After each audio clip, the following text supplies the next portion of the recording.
Leadership. We hear that word thrown around all the time, right? But what does it actually truly mean? It seems pretty simple on the surface, but I think real leadership is one of the most misunderstood ideas out there. So in this explainer, we're going to cut through all that noise and get right to the heart of what it really takes to be a leader. Let's dive in. And this really gets to the core of it, doesn't it? What's the difference between a boss and a leader? I mean, we've all felt it. We've all had someone who just directs us and someone who actually inspires us. One of them has a title on their business card, but the other one, well, the other one has our respect. So let's really break down what separates the two. All right, so first things first, we have to completely redefine what we think leadership is. Forget about the org chart, forget about the corner office or that fancy title on your door. True leadership has almost nothing to do with any of that. It's something else entirely. Here's the key, and if you get this, you get everything. Leadership isn't a noun, it's a verb. It's not about who you are because of a position you hold, it's about what you do. It's this powerful combination of your influence, the responsibility you willingly accept, and the character you show the world day in and day out. And this comparison just lays it all out so clearly. Think about it. Authority is given to you. It's handed down from the top, and it's mostly about control. But leadership? Oh, that's a whole different ballgame. That has to be earned. It's earned from the bottom up, and it's built on your influence and measured by your impact, not by your rank. I love this quote because it gets right to the why of it all. It highlights this massive shift in motivation. The goal of a true leader isn't to feel powerful for themselves, it's to empower the entire group. You see, a boss might use their team to build themselves up, but a leader uses their position to build up their team. It's a complete flip from me to we. Okay, so if we agree that leadership is all about action, what does that actually look like in the real world? Let's talk about the real, tangible impact a true leader has every single day. So here are the hallmarks, the telltale signs, and as we look at them, you'll probably start to notice a pattern, right? None of these are about command and control. They're all about accountability, about generosity, and about service. It's about taking the blame, but sharing the credit. It's listening way more than you talk, and always looking for ways to lift other people up. And this one is so crucial. When things go sideways, a boss immediately starts looking for someone to blame. But a leader looks for a solution.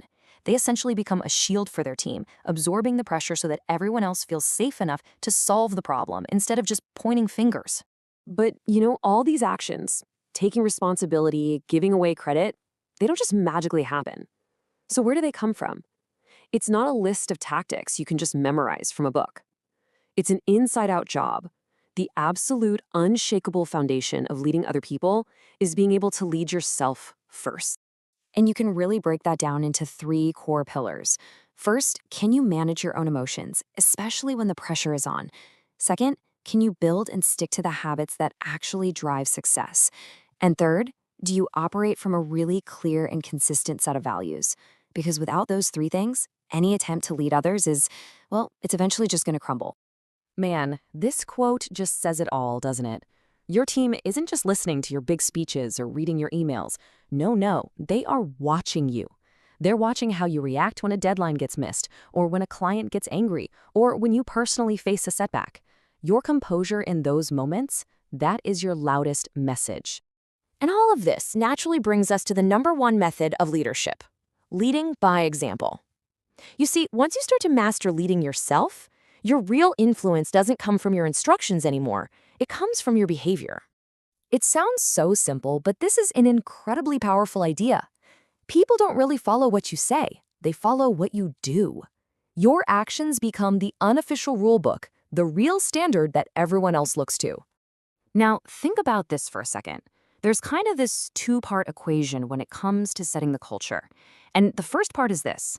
Every single time you ignore a problem or you let a low standard slide, you are actively teaching your team that that is the acceptable norm.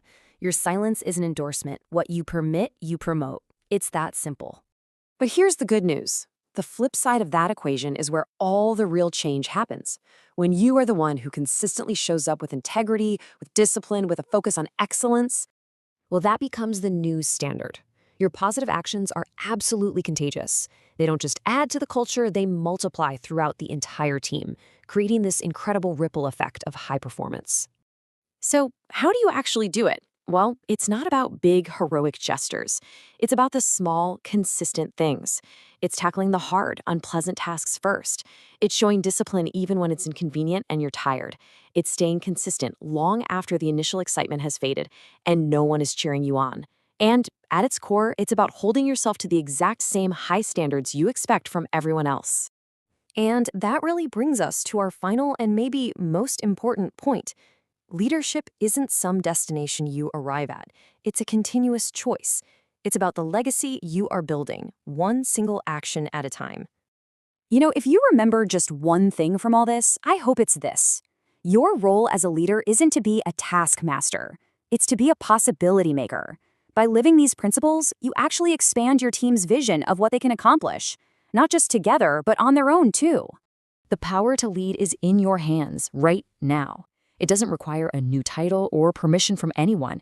It just requires a choice, and it starts with your very next action.